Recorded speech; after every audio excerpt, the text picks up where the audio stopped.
नमस्कार, मैं हूं अंकुर और आप देख रहे हैं सत्यहिंदी.com। एक नजर अब तक की सुर्खियों पर। ओडिशा सरकार ने बालेश्वर ट्रेन हादसे में मरने वालों की संख्या 288 बताई है। इससे पहले बताया था कि मृतकों की संख्या 288 नहीं 275 है। अब सरकार दोबारा आंकड़े को बदलते हुए 288 बता रही है। इस पर पश्चिम बंगाल के मुख्यमंत्री ममता बनर्जी ओडिशा दौरे पर हैं। आज उन्होंने कहा कि पश्चिम बंगाल के 31 लोग अभी भी लापता हैं। ममता लगातार ये कह रही हैं कि मृतकों की सही संख्या को छुपाया जा रहा है। इसके साथ ही ममता ने आज कडक के विभिन्न अस्पतालों में भर्ती दुर्घटनाग्रस्त यात्रियों से मुलाकात की। बनर्जी ने कहा कि एसएसबी मेडिकल कॉलेज में पश्चिम बंगाल के 57 घायल यात्री हैं। कुछ ने अपने अंग खो दिए हैं, उनमें से कुछ ने अपनी आंखें खो दी हैं। ये ऐसी त्रासदी है जिसे शब्दों में बयां नहीं किया जा सकता है। कांग्रेस प्रवक्ता सुप्रिया श्रीनेत ने ओडिशा में हुए रेल हादसे को लेकर बीजेपी और पीएम मोदी को निशाने पर लिया है। उन्होंने कहा है कि जब प्रधानमंत्री या रेल मंत्री घटना स्थल पर जाते हैं तो स्वयं रचा जाता है, जैसे भगवान प्रकट हो गए हों। जहां 300 लोगों की मृत्यु हो गई हो वहां जाना उनका काम है। वो अलग बात है कि वहां कूलर लगे थे और शव डंपर में गाजर मूली की तरफ फेंके जा रहे थे।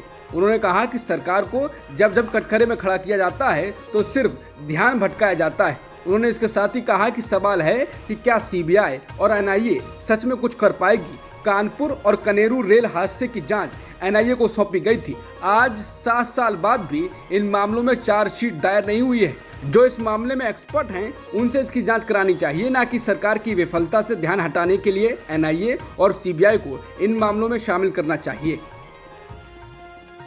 कांग्रेस प्रवक्ता सुप्रिया श्रीनेत ने ओडिशा में हुई ट्रेन दुर्घटना को लेकर सरकार से सवाल पूछे हैं। उन्होंने पूछा है, क्या सीबीआई पता करेगी कि ट्रैक की मरम्मत और नए ट्रैक बिछाने का बजट जो 2018-19 में 9,660 करोड़ था वो 2019-20 में घटकर 7,470 करोड़ क्यों हुआ?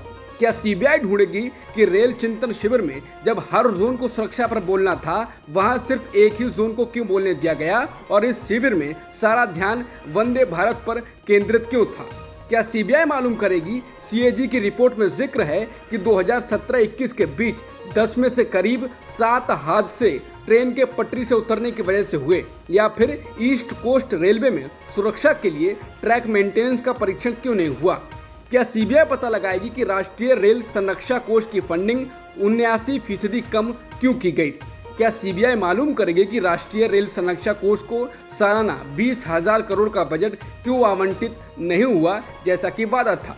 क्या सीबीआई ये ढूंढेगी कि 3 लाख से ज्यादा पद रेल विभाग में खाली क्यों हैं? क्या सीबीआई पता करेगी कि लोको चालक से 12 घंटे से ज्यादा की ड्यूटी क्यों कराई जा रही है? भाजपा शासित उत्तराखंड में महानिर्वाणी अखाड़े के अंतर्गत आने वाले 3 प्रमुख मंदिरों में महिलाओं और लड़कियों के लिए ड्रेस कोड लागू किया गया है। ये जानकारी न्यूज एजेंसी एएनआई ने मंगलवार को दी है। यहाँ ये बताना जरूरी है कि उत्तराखंड में 2 बड़े तीर्थ स्थल केदारनाथ धाम और बद्रीनाथ धाम सरकार की देखरेख में संचालित होते हैं। उनमें किसी प्रकार का ड्रेस कोड लागू नहीं है। इसी तरह हरिद्वार में ढेरों मंदिर हैं, उनमें भी कोई ड्रेस कोड लागू नहीं किया गया है। लेकिन बड़ा सवाल यही है, क्या सार्वजनिक स्थलों पर ऐसे ड्रेस कोड लागू किए जा सकते हैं और क्या इनका पालन करा पाना मुमकिन होगा? महानिर्वाणी अखाड़ा के सचिव और अखिल भारतीय अखाड़ा परिषद के अध्यक्ष महेंद्र रविंद्र पुरी ने एएनआई को बताया है कि महिलाएं और लड़कियां छोटे कपड़े पहनकर महानिर्वाणी अखाड़े के तहत आने वाले 3 मंदिरों में अब प्रवेश नहीं कर सकती हैं। उन्होंने कहा, इन मंदिरों में हरिद्वार के कनखल में दक्ष प्रजापति मंदिर, पौड़ी जिले में नीलकंठ महादेव मंदिर और देहरादून में टपकेश्वर महादेव मंदिर शामिल हैं। ये तीनों मंदिर महानिर्वाणी अखाड़े के अंतर्गत आते हैं। अब इनमें सभी संस्कारों का पालन करते हुए आने की इजाजत होगी। पहलवान बजरंग पूनिया ने एनडीटीवी से बात करते हुए कहा कि आंदोलन कोई पीछे नहीं हटा है और लगातार जारी है। हम इसमें रणनीति बना रहे हैं और 1-2 दिन में बता देंगे। और दूसरी ओर कुछ मीडिया चला रहे हैं कि आंदोलन खत्म हो गया है और साक्षी मलिक ने नाम वापस ले लिया है। उन्होंने कहा कि मैं कहना चाहता हूं कि आप हमारा आंदोलन चाहे ना दिखाएं, लेकिन हमारा नेगेटिव भी ना दिखाएं। पूनिया ने कहा, ये वही न्यूज चैनल हैं जो गलत न्यूज़ को फैला रहे हैं लेकिन सच्चाई को दबा रहे हैं। उनके पास पहले से कुछ भेजा जाता है। बजरंग पूनिया ने एनडीटीवी से बात करते हुए सरकार द्वारा नौकरी ज्वाइन करने के दबाव पर कहा है कि उनके ऊपर कोई दबाव नहीं डाला गया है। हमने नौकरी की जितनी छुट्टी ले रखी थी वो खत्म हो रही थी, इसीलिए कोच बोले थे कि साइन करके आओ। लेकिन ये सम्मान की लड़ाई है। अगर कोई हमको प्रेशर देगा तो हम इस नौकरी को छोड़ देंगे। इसके साथ ही उन्होंने अमित शाह से पहलवानों की मुलाकात पर कहा कि उनसे हमारी कोई सेटिंग नहीं हुई है। उन्होंने कहा कि सरकार की बातों से पहलवान सहमत नहीं है और जो हमारी बातें हैं उससे सरकार सहमत नहीं दिखाई थी।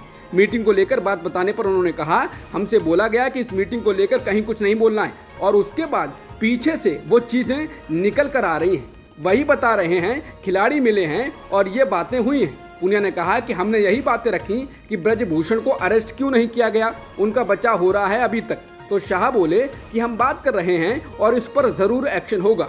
तो उन्होंने हमें आश्वासन दिया, अगर हम बातचीत नहीं करेंगे तो समाधान कैसे निकलेगा, लेकिन आंदोलन अलग है, ये नहीं कि हमने कदम पीछे खींच लिए हैं। जल्द ही हम रणनीति बना रहे हैं। वहीं शाह से रात में मिलने पर कहा कि गृहमंत्री के पास जब टाइम होगा उसी हिसाब से हम जाएंगे, उन्होंने ही समय दिया था।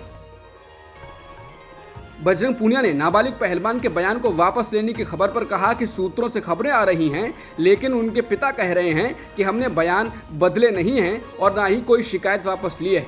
हमसे उनने बात की है और उन्होंने भी यही कहा है। पूनिया ने कहा कि देश को ये समझना चाहिए कि उसके पिता पर हमको भरोसा करना चाहिए या सूत्रों पर हमको भरोसा करना चाहिए। ये बात न्यूज़पेपर में भी आई है, लेकिन हमारी बात हुई है, उन्होंने इससे मना किया है। बता दें, इंडियन एक्सप्रेस ने आज खबर पहले पेज पर ये दी थी कि नाबालिग लड़की ने बयान वापस ले लिए हैं और 164 के तहत नया बयान दिया है। हालांकि अभी तक नाबालिग के पिता ने इस पर कुछ नहीं कहा है।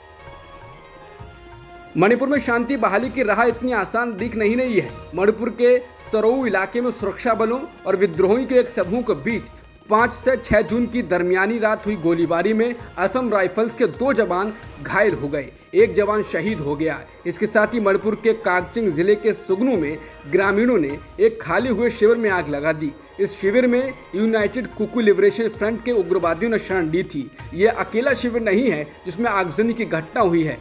ग्रामीणों का यह हमला तब हुआ है जब कांगचिंग जिले के सुगनू में कांग्रेस विधायक के रंजीत के घर सहित करीब 100 खाली पड़े घरों को जलाने की घटना हुई थी। खाली घर इसलिए हैं क्योंकि हिंसा के दौरान लोग घरों को खाली कर राहत शिविरों या सुरक्षित जगहों पर चले गए हैं। दिल्ली के मुख्यमंत्री अरविंद केजरीवाल ने केंद्र सरकार द्वारा अधिकारियों के तबादले पर लाए गए अध्यादेश को लेकर विपक्षी दलों से लगातार मुलाकात की है। इसी कड़ी में अब वो सपा प्रमुख अखिलेश यादव से भी मुलाकात करेंगे। सपा सूत्रों का कहना है कि बैठक का समय अभी तय नहीं हुआ है। केजरीवाल के साथ आप सांसद और प्रदेश प्रभारी संजय सिंह में होंगे। इससे पहले अरविंद केजरीवाल ने कई दलों से मुलाकात की है। उनके साथ पंजाब के सीएम भगवंत मान, राज्यसभा सांसद संजय सिंह और राघव चड्ढा मौजूद रहे हैं। अब तक की खबरों में इतना ही। बाकी खबरों के लिए बने रहिए सत्यहिंदी.com के साथ।